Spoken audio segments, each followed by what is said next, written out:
Assalamualaikum warahmatullahi wabarakatuh. Selamat datang kembali di channel saya.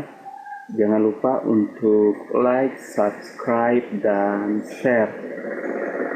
Nah, untuk kali ini kita akan mempelajari kembali tentang bagaimana cara membuat jurnal khusus untuk di perusahaan dagang. Nah, di sini sudah ada contoh soalnya. Dan di setiap transaksi ini akan dicatat ke jurnal khusus apa saja.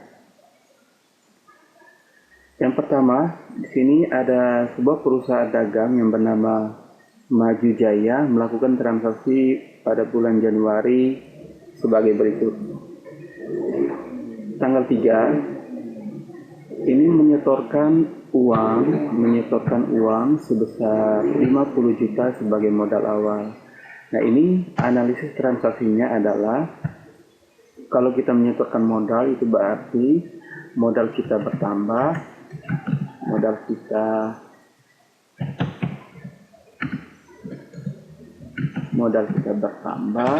kemudian kas kita juga bertambah.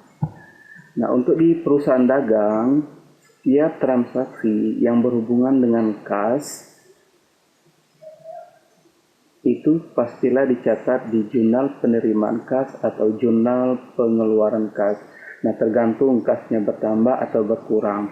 Kalau kasnya bertambah berarti dicatat di jurnal penerimaan kas, dan kalau kasnya berkurang itu dicatat di jurnal penerimaan kas.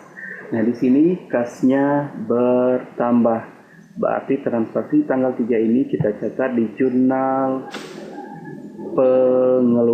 penerimaan kas. Kita catat nih di sini. Nah, tanggal 3 keterangannya setoran modal awal,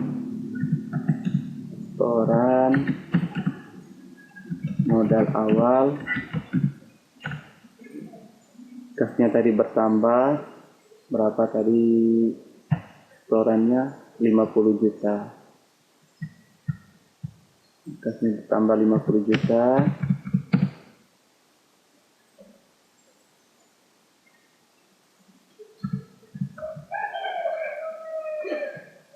Ini di debit. Kemudian tadi di kreditnya yaitu modal bertambah di sisi kredit atau di sebelah kredit. Di sini modal, karena di sini kolom modal tidak tersedia di kolom kredit, berarti kita masukkan di kolom lainnya. Nomor akun modal itu biasanya 3101, kemudian nama akunnya modal, kemudian modal Tuan Jaya, kemudian jumlahnya 50 juta.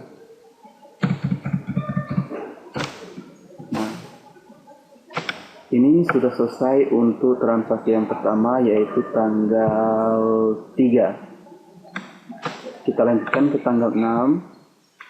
Tanggal 6 di sini kita membeli peralatan toko dari toko Gunung Mas sebesar 5 juta dengan syarat 210 M30. Nah, ini jika ada syarat 210 N30 atau yang lainnya misalnya 310 N20. Ini jika pembelian ada syarat ini, entah itu pembelian entah itu penjualan, pastilah ini transaksi penjualan atau pembelian tersebut adalah secara kredit atau tidak tunai. Nah, berarti di sini kita membeli peralatan secara kredit, membeli peralatan toko secara kredit. Jadi analisisnya, peralatan toko kita ini bertambah karena kita membelinya secara kredit berarti utang kita juga bertambah.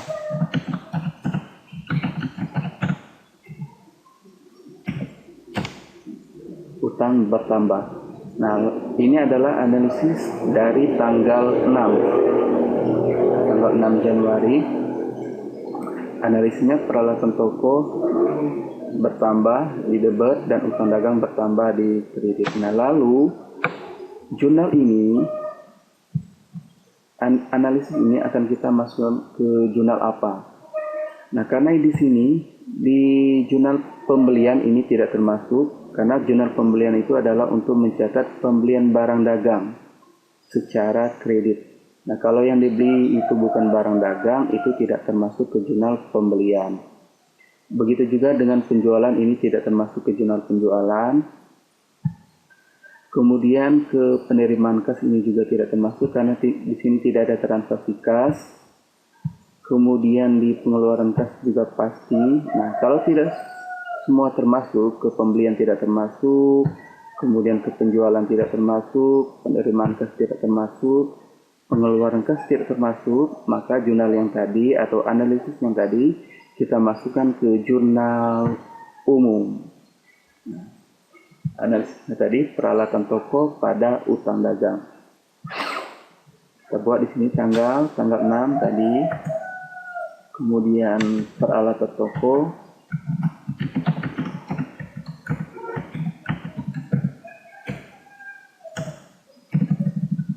pada utang dagang.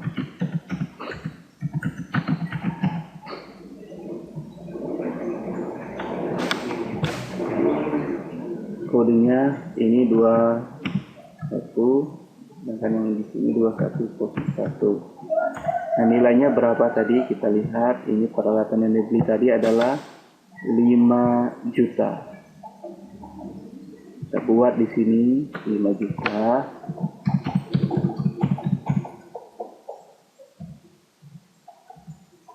Nah, ini juga 5 juta.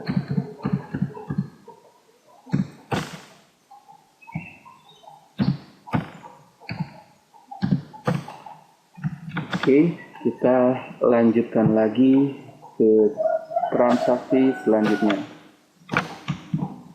Tanggal 12 ini kita menjual barang dagang kepada Pak Nurham harga 1.500.000 dengan syarat 210 N30.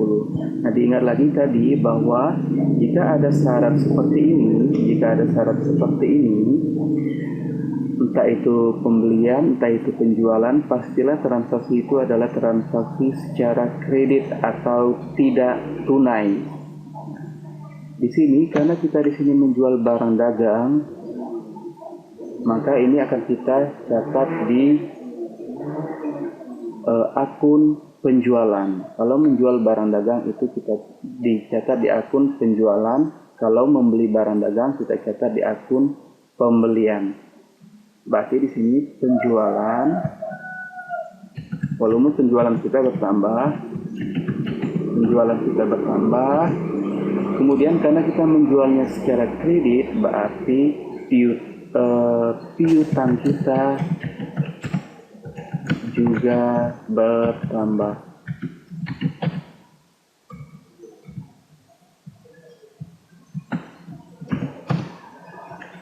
Penjualan bertambah di sebelah kredit atau di sisi kredit, sedangkan piutang dagang berada di sebelah debit kalau bertambah. Nah, lalu analisis ini atau jurnal ini akan kita catat di jurnal apa atau di jurnal khusus yang mana. Nah, kalau menjual barang dagang secara kredit,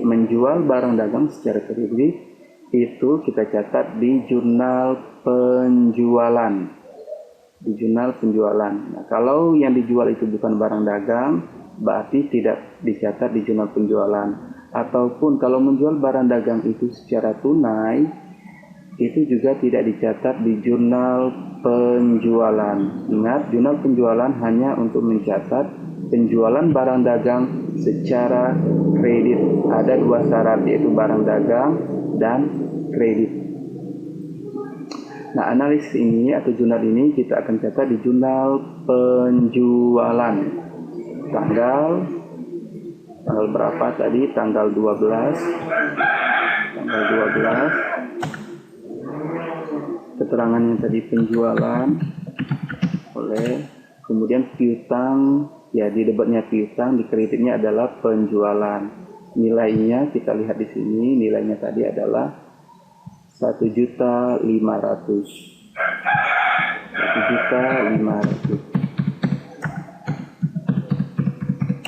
Oke, selesai. Kita lanjutkan lagi transaksi selanjutnya, yaitu tanggal 21. Tanggal 21 ini kita menerima pembayaran piutang dari Pak Nurham atas transaksi tanggal 12. Nah, tanggal 12 ini Pak Nurham yang pada tanggal 12 tadi membeli barang di kita dan dia melakukan pembayaran. Nah, perlu diingat adalah syarat jual belinya. Syarat jual beli 210M30. Nah, arti dari 210M30, maksud dari 210M30 ini, jika pembayaran dilakukan dalam waktu 10 hari sejak tanggal transaksi, maka akan mendapatkan potongan 2%. Namun, jika tidak mau mendapatkan potongan 2%, maka pembayaran dilakukan selambat-lambatnya 30 hari dari tanggal transaksi. Nah, kita hitung di sini apakah tanggal 21 ini masih dalam waktu diskon hari atau masih dalam waktu kurun 10 hari, maka akan mendapatkan potongan 2%. Kita hitung belinya tanggal 12, berarti kita mulai menghitungnya tanggal 13. 13, kemudian 14, 15, 16, 17, 18, 19, 20, 21. Kita membayarnya di tanggal 21. Apakah 21 ini masih dalam waktu kurun 10 hari? Kita hitung.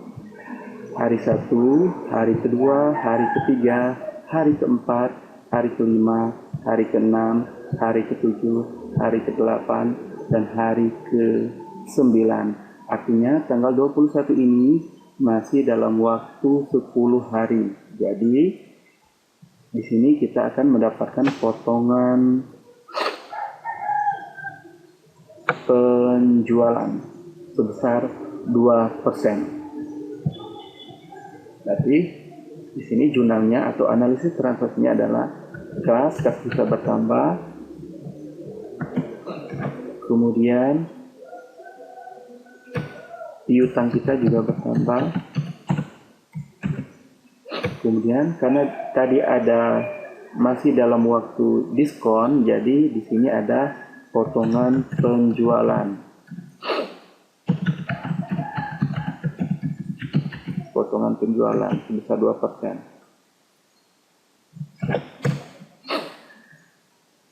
Nah, karena tadi tanggal 12 tadi menjual, berarti itu namanya potongan penjualan yang 2% ini tadi. Nah, piutang tadi adalah yang dibayar adalah sesuai dengan transaksi sebelumnya, yaitu 1.500.000. Nah, kemudian 2% dari 1.500.000, 2% dari 1.500.000 kita hitung 2%, 1.500.000 kita hitung berapa? 2% dikali 1.500.000 itu 30.000. Berarti potongan penjualannya 30.000. Berarti yang dibayarkan itu bukan 1.500.000, melainkan 1.500.000 dikurangi 30.000. Jadi yang dibayarkan oleh Pak Nurham ke kita itu 1.470.000. Didapat dari 1.500.000 dikurang 30.000. Nah, ini transaksi ini akan kita catat kemana? Nah, ini dilihat, ini ada akun kas. Pastilah ini dicatat di jurnal penerimaan kas karena kasnya bertambah. Kita catat di sini penerimaan kas tanggal 21, penerimaan piutang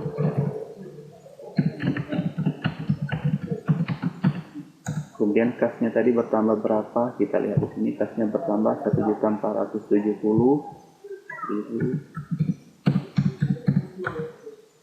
Kemudian di sini ada akun potongan penjualan.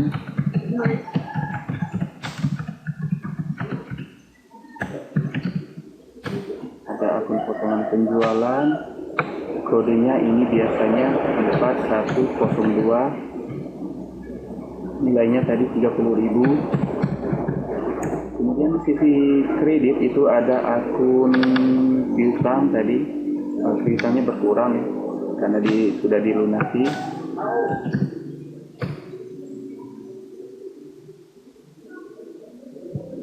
Piutangnya 1.500.000. Oke, selesai. Kita lanjutkan lagi transaksi selanjutnya. Ya, tanggal 25 di sini kita membeli barang dagang dari CV Abadi 2.400.000 secara tunai. Nah, kalau kita membeli barang dagang, berarti ini kita catat di akun pembelian. Pembelian kita bertambah atau volume pembelian kita bertambah. Nah, di sini kita membelinya secara tunai, berarti kas kita berkurang. Tuh. Jadi jurnalnya pembelian pada kas. Nah, ingat, ini bukan dicatat di jurnal pembelian. Jurnal pembelian itu untuk mencatat pembelian barang dagang secara kredit, bukan secara tunai. Nah, ini kita catat di jurnal pengeluaran kas, karena kasnya berkurang. Kita catat di sini tanggal berapa tadi? Tanggal 25. Tanggal 25 ini pembelian. Kemudian di sini di sisi debitnya tadi adalah pembelian,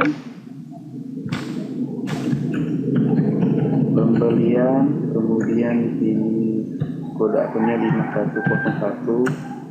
Total pembeliannya tadi yaitu 2.400.000. Kemudian di sisi kreditnya tadi ada kas 2.400.000.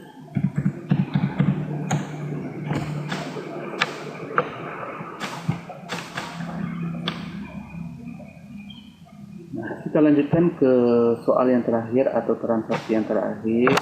Ini tanggal 27. Ini kita menerima pendapatan bunga dari bank. Nah, biasanya kalau kita mempunyai simpanan giro di bank, kita akan mendapatkan bunga dari bank tersebut. Nah, jurnalnya, karena kita menerima pendapatan bunga, berarti kas kita bertambah. Kas bertambah di sebelah debit. Kemudian pendapatan bunga kita juga bertambah. Pendapatan bunga bank. Pendapatan bunga bank kita juga bertambah.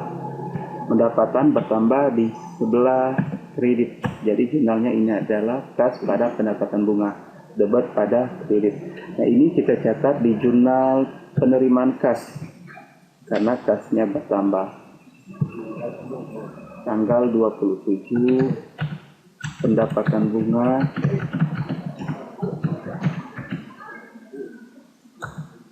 kasnya bertambah berapa tadi, sesuai dengan ini 300.000.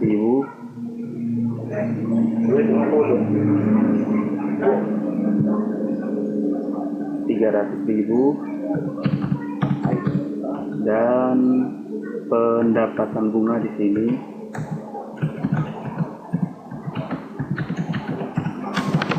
bunga 300.000. Kodenya di sini 4103.